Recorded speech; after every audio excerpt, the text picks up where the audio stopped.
Up, everybody? This is Quet. In today's video, we're going to be continuing off of the last video that I made on creating lists and using headers in HTML. And we have our web page that we created where we listed my favorite Marvel movies I'm looking forward to this year, and other Marvel movies coming in 2019. Hopefully you did the same, maybe with your own movies, or maybe even just a totally different category of whatever. Your favorite kind of dogs, your favorite music artists, albums, whatever it is. Just as long as you have a couple of lists on the page and you're able to grasp the concept, that's all I'm looking for. So, in this video, we're going to continue on what I made before, and this time we're going to talk about using links and rendering images in HTML. So, so far we have talked about encapsulation a bit. If you look, we have our ordered list and our unordered list, and inside of that we have our link items or list items, sorry. And all of that is encapsulated inside of a body tag. So we've gone over it a little bit, and today we're going to encapsulate a little bit more as we're going to you encapsulate the li tags even further with another tag, and that tag is called the anchor tag. To create an anchor tag, you simply do what you normally do to open a tag and use the letter A. So A stands for anchor. It's what you use to create links in HTML. So I'm gonna take this closing tag here and move it to the end. And so we're gonna create a link for this Black Panther list item to reference the Wikipedia page for Black Panther. So the next thing I want to go into is how to do so. So you create your anchor tag, and then we're going to use what's called an attribute, and that attribute is called href. Href is what you use to point your anchor tag. So you type href, you set it equal to quotes, you set it opening and closing quotes, and then where you want to point the link to. And in this case, I'm going to be using the Wikipedia page. Pull some other stuff up.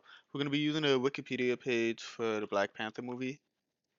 So Black Panther film wiki, and I think it actually popped up, and I should have clicked it, but here we go. So click on that link. My internet will slowly take me there. Okay, cool. So grab that link, come back to the code, and in between those quotes, we want to go ahead and paste that link, save it.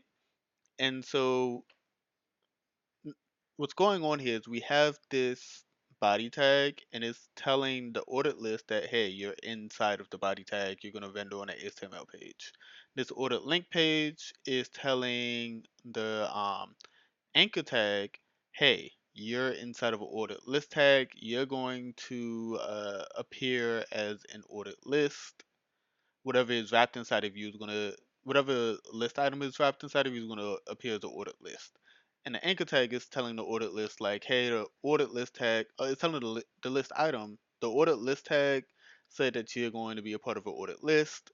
And also, I'm telling you that I'm going to point you to the Wikipedia page for the Black Panther movie.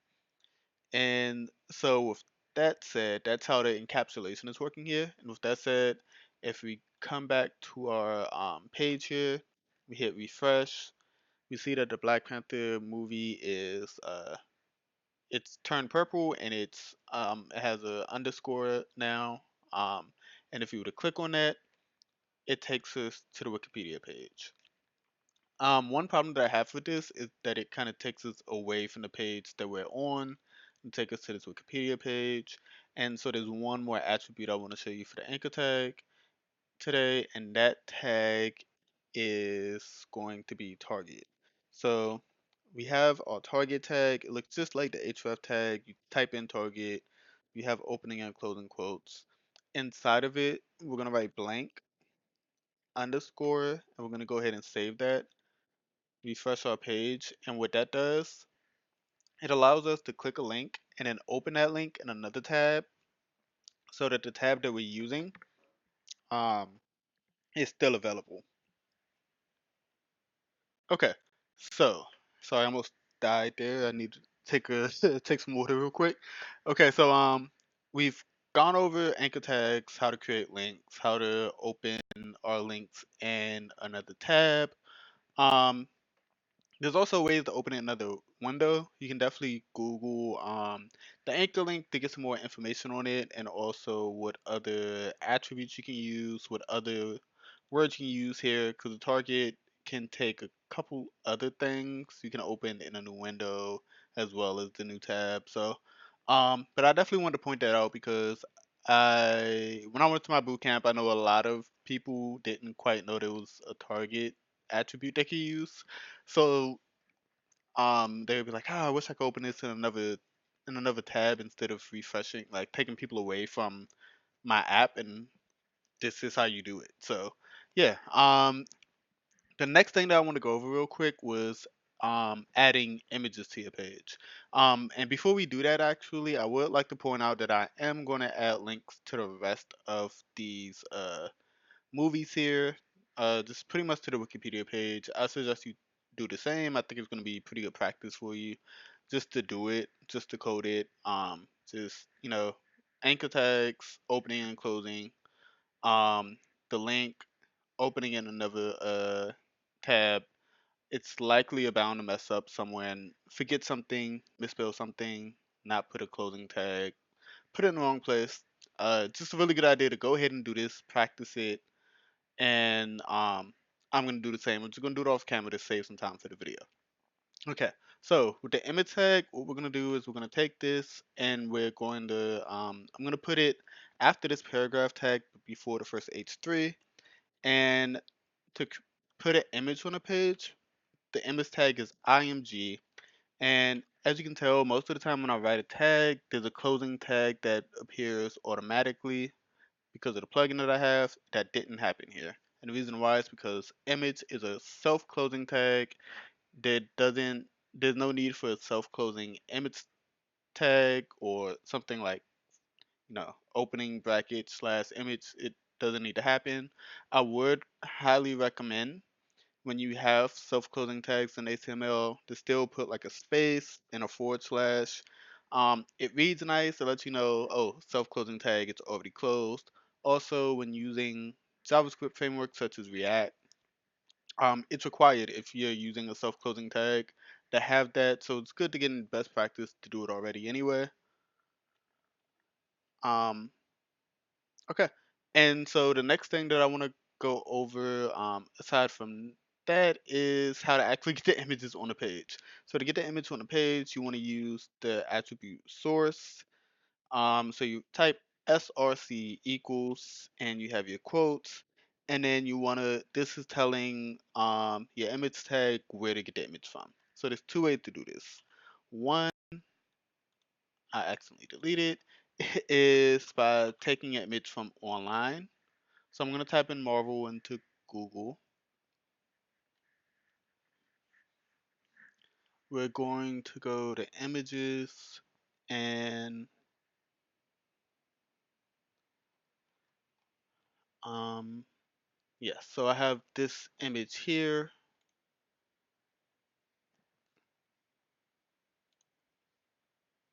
Okay, so if we right click this and do copy image address, we can say source.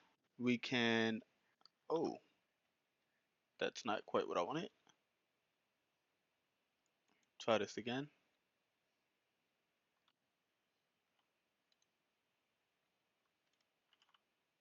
There we go. So we have the image address, and here we can go back to our page, we can refresh it, and we should see this image pop up here. Boom, there we go. Looks great. It's on the page. In addition to that, I want to show you the attribute alt. Alt looks just like source and href did, and with alt, you just kind of put something describing what the photo is. So I'm gonna put Marvel poster here. And the reason, there's two reasons for doing this. One, for anybody that's visually impaired and can't actually see the image, they're now able to, they're going to be using a screen reader, and the screen reader can tell them that there's an image of a Marvel poster here, so they have an idea of what the image is. Also, just in case for some reason your image doesn't work, um, users can see what the image was supposed to be. So I erased the JPEG extension here. If we refresh, our image is in there, but we see it says Marvel poster, so we know at some point there was a Marvel poster here. Who knows what happened to it, but we know what was here. We have an idea of what was here. And so with that said, there's one other way to go ahead and link your images, and I recommend this over just grabbing it online, and that's to take the image. Well, I don't have it up anymore, but to take the image and save it. So save it to your computer, and then once it's in your on your computer, you don't have to worry about that image being hosted in the same spot, the same URL. If the URL goes down, you don't have the image. You save it yourself. If anything changes with the image, you change the name of something, that's on you, and you know to come back to your code and switch it. But if you take images from online, you have no ownership over the image at all, and if it's up, if it's down, you just have no control over that. And with that said, I do have that image that I showed you earlier downloaded onto my computer. I have it inside of an image folder. Um, and so if you're not familiar with relative and absolute paths, I would definitely recommend Googling it. I do not think I have a video covering that currently.